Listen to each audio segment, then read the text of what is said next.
বুখারী মুসলিম সহ হাদিসের অন্যান্য কিতাবে বর্ণিত হয়েছে। আবু সাঈদ আল খুদরি রাদিয়াল্লাহু তাআলা আনহু থেকে বর্ণিত, তিনি বলেন, একবার আমরা রাসূল সাল্লাল্লাহু আলাইহি ওয়াসাল্লামের সাথে ছিলাম। আমরা রাসূল সাল্লাল্লাহু আলাইহি ওয়াসাল্লামকে জিজ্ঞাসা করলাম যে কিয়ামতের দিন আমরা কি আমাদের প্রতিপালককে দেখতে পাবো? রাসূল সাল্লাল্লাহু আলাইহি ওয়াসাল্লাম আমাদেরকে বললেন, যখন মেঘমুক্ত আকাশে চন্দ্র সূর্য উদিত হয় তখন সেই চন্দ্র সূর্যকে দেখতে কি তোমাদের কোনো কষ্ট হয়? আমরা জবাব দিলাম না।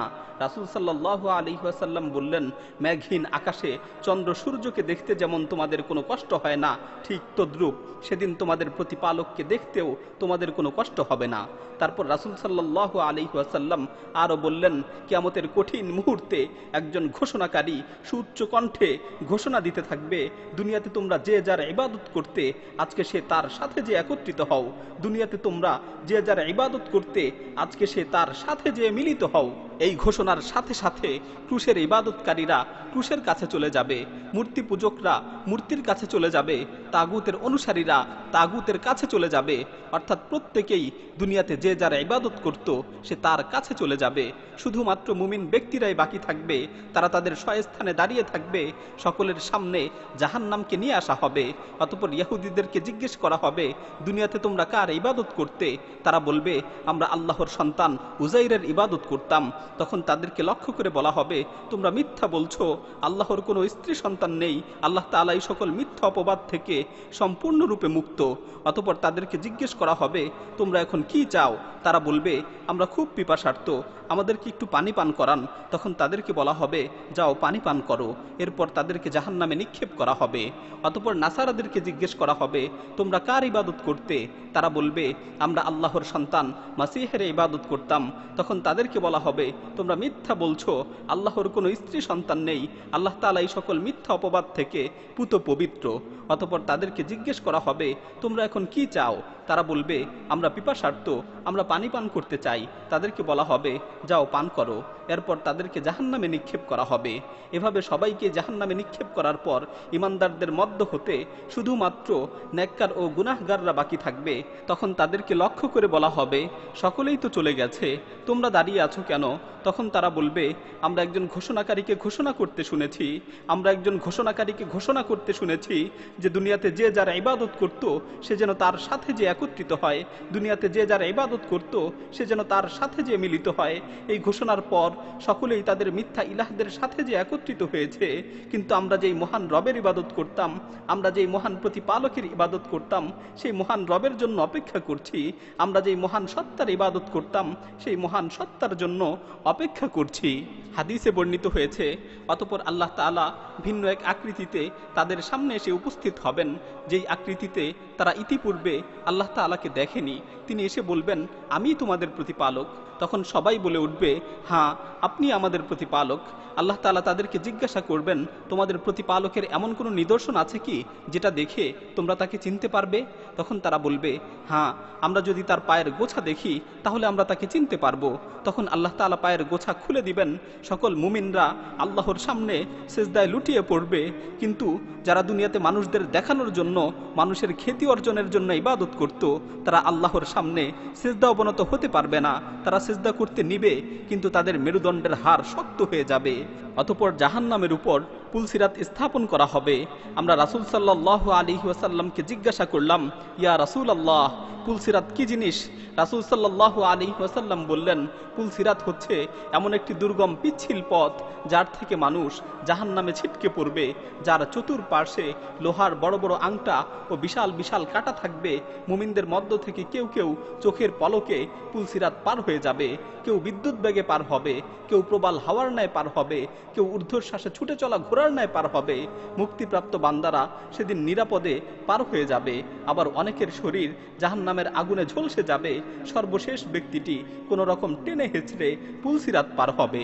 মুমিনগণ যখন দেখবেন যে তাদের মধ্য থেকে অনেকে মুক্তি পেয়েছে, আবার অনেকে জাহান্নামের আগুনে দগ্ধ হচ্ছে, তখন তারা আল্লাহ তাআলার নিকট ফরিয়াদ করে বলবে, হে আল্লাহ, হে আমাদের পালনকর্তা, আগুনে দগ্ধ হওয়া এই লোকগুলো তো আমাদেরই ভাই। তারা দুনিয়াতে আমাদের সাথে এক কাতারে নামাজ পড়তো, আমাদের সাথে রোজা রাখতো, আমাদের সাথে ইবাদত করত। আজ তারা জাহান্নামের আগুনে দগ্ধ হচ্ছে। তখন আল্লাহ তাআলা বলবেন, যাও, যাদের অন্তরে এক দিনার সমপরিমাণ ঈমান আছে তাদেরকে জাহান্নামে জাহান্নামের আগুন থেকে বের করে নিয়ে আসো, তাদের জন্য আমি জাহান্নামের আগুনকে হারাম করে দিলাম। লোকেরা যাবে, তারা দুনিয়াতে যাদেরকে চিনত তাদেরকে জাহান্নামের আগুন থেকে বের করে নিয়ে আসবে। তারপর আল্লাহ তাআলা আবারও বলবেন, যাও, যাদের অন্তরে অর্ধ দিনার সমপরিমাণ ঈমান আছে তাদেরকেও জাহান্নামের আগুন থেকে বের করে নিয়ে আসো। লোকেরা যে তাদেরকেও বের করে নিয়ে আসবে। তারপর আল্লাহ তাআলা আবারও বলবেন, যাও, যাদের অন্তরে বিন্দু পরিমাণ ঈমান অবশিষ্ট আছে তাদেরকেও জাহান্নামের আগুন থেকে বের করে নিয়ে আসো। তারপর লোকেরা তাদেরকেও জাহান্নামের আগুন থেকে বের করে নিয়ে আসবে। বর্ণনাকারী আবু সাঈদ আল খুদরি রাদিয়াল্লাহু তাআলা আনহু বলেন, তোমাদের কাছে যদি আমার এই কথাগুলো বিশ্বাস না হয় তাহলে আল্লাহ তাআলার আয়াত তেলাওয়াত করো, ইন্নাল্লাহা লা ইয়াযলিমু মিসকালা যাররাতিন ওয়া ইন তাকু হাসানাতান ইউযাইফহা। আল্লাহ তাআলা কারো উপর বিন্দু পরিমাণ জুলুম করেন না। যদি কারো সামান্য পরিমাণ সৎকর্ম হয় তাহলে আল্লাহ তাআলা তাকে দ্বিগুণ করে দেন। রাসূল সাল্লাল্লাহু আলাইহি ওয়াসাল্লাম বলেন, এরপর নবীগণ, ফেরেশতাগণ এবং ঈমানদারেরা সুপারিশ করবে। সকলের সুপারিশ যখন শেষ হয়ে যাবে তখন আল্লাহ তাআলা বলবেন, তোমরা সকলেই তো সুপারিশ করলে, এবার আমার সুপারিশের পালা। কথা বলে তিনি মুষ্টি ভরে জাহান্নাম থেকে এমন কিছু মানুষকে বের করে নিয়ে আসবেন যারা আগুনে জ্বলে পুড়ে কয়লায় পরিণত হয়ে গিয়েছে। তারপর তাদেরকে জান্নাতের সামনে অবস্থিত হায়াত নামক নদীতে গোসল করাবেন। গোসলের পর তারা আবারও সুঠাম দেহের অধিকারী হয়ে যাবে। তাদের শরীরে সিলমোহর মেরে দেওয়া হবে, তারা জান্নাতে প্রবেশ করবে। জান্নাতবাসীরা বলবে, হা উলাই উতাকাউর রহমান, এরা হচ্ছে আল্লাহর আজাদকৃত বান্দা যাদেরকে আল্লাহ তাআলা নিজ অনুগ্রহে কোনো ধরনের নেক আমল ছাড়া জান্নাতে প্রবেশ করিয়েছেন। অতঃপর তাদেরকে বলা হবে, জান্নাতে তোমরা যা দেখছো এগুলো তোমাদের জন্য এবং এর সাথে তোমাদেরকে আরো সমপরিমাণ দেয়া হলো। আবু হুরায়রা রাদিয়াল্লাহু তাআলা আনহু থেকে বর্ণিত অপর এক হাদিস এসেছে, আল্লাহ তাআলা যখন বান্দাদের মাঝে সকল বিচার ফায়সালা শেষ করবেন এবং জাহান্নাম থেকে যাদেরকে মুক্তি দেয়ার তাদেরকে মুক্তি দিবেন, তখন ফেরেশতাদেরকে বলবেন, দুনিয়াতে যারা লা ইলাহা ইল্লাল্লাহের স্বীকৃতি দিত তাদের সকলকে জাহান্নাম থেকে বের করে নিয়ে আসো। ফেরেশতারা তাদের চেহারায় সিজদার নিদর্শনগুলো দেখে দেখে তাদেরকে জাহান্নাম থেকে বের করে নিয়ে আসবেন। জাহান্নামের আগুনে তাদের সমস্ত শরীর পুড়ে যাবে, শুধুমাত্র সিজদার স্থানগুলো সুরক্ষিত থাকবে।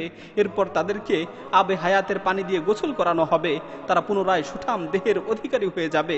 পরিশেষে তাদের মধ্য থেকে একজন জাহান্নামে উপর হয়ে পড়ে থাকবে। জাহান্নামীদের মধ্য হতে সে হচ্ছে সর্বশেষ জান্নাতে প্রবেশকারী। সে আর্তনাদ করে বলবে, হে আমার রব, হে আমার পালনকর্তা, আমার চেহারাটাকে জাহান্নামের দিক থেকে একটু অন্যদিকে ঘুরিয়ে দিন, কেননা জাহান্নামের উত্তপ্ত হাওয়া আমাকে অস্থির করে তুলছে, আমার চেহারাটাকে ঝলসে দিচ্ছে। সে বারবার এই প্রার্থনা করতে থাকবে। তখন আল্লাহ তাআলা বলবেন, আমি যদি তোমার চেহারাটাকে জাহান্নামের দিক থেকে ঘুরিয়ে দেই তাহলে এরপর তুমি আমার কাছে আর কিছুই চাইবে না তো? সে বলবে, হে আল্লাহ, আপনার ইজ্জতের কসম করে বলছি এরপর আর কিছুই চাইব না। অতঃপর আল্লাহ তাআলা তার চেহারাকে জাহান্নামের দিক থেকে ঘুরিয়ে দিবেন। সে কিছুক্ষণ চুপ থাকবে, তারপর সে আবারও বলবে, হে আল্লাহ, আমাকে যদি জান্নাতের দরজার কাছাকাছি একটু অবস্থান করতে দিতেন। আল্লাহ তাআলা তখন তাকে লক্ষ্য করে বলবেন, তুমি না আমার সাথে প্রতিজ্ঞা করেছিলে, তুমি না আমার সাথে অঙ্গীকার করেছিলে যে তুমি আর কিছুই চাইবে না? ধ্বংস তোমার জন্য হে আদম সন্তান, তুমি কতই না প্রতিশ্রুতি ভঙ্গকারী।